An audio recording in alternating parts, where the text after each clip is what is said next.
Got a 2012 Toyota RAV4 with a 2.5 liter. So just wanted to show you guys a quick video of any Toyota with a 2.5 liter. If you're having a cold start rattle, like if you crank the car up in the morning and you hear like a loud rattle, sounds like a chain rattling, most likely it's going to be your VVTi gear. This is the old one right here, so I just completed this job right here. I replaced the VVTi gear along with a new chain and the guide and a chain tensioner right there. This is the old parts that I took off. So this gear has some kind of parts inside that needs to be properly lubricated. If you don't change your oil properly, or if you don't change your oil regularly, it's gonna start sticking in there. That's what causes it to rattle. So if you're gonna do this job, make sure that you replace the chain, replace the VVTi gear, replace that gasket right here, this one and that one. Then you have a small O-ring right here. Then go at the bottom, replace the O-ring right here too, this one and that O-ring right here. I went ahead and replaced the sprocket right here too. That's the new sprocket right here.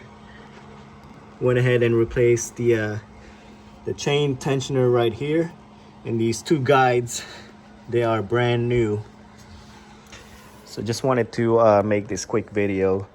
And let me see, that's the timing cover right here. Make sure that you clean it properly and that you install a new gasket right here.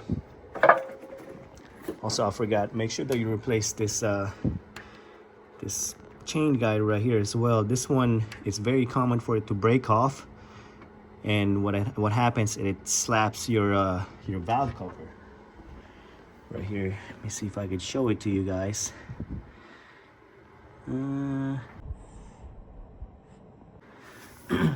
Yeah, that's the only way to fix that cold start rattle, is to replace that VVTi gear. There's a whole procedure to install it, so make sure that when you buy it, it has to be on the unlock position. See those two dots right here? They have to be away from each other. When you buy it, when it comes in a package, make sure that it's away from each other. This one is on the lock position, so you cannot install it when it's locked.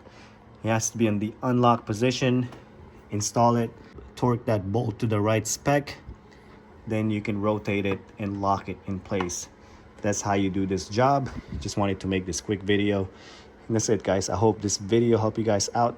If it did, give me a thumbs up. Also click on the subscribe button, and again, thank you for watching.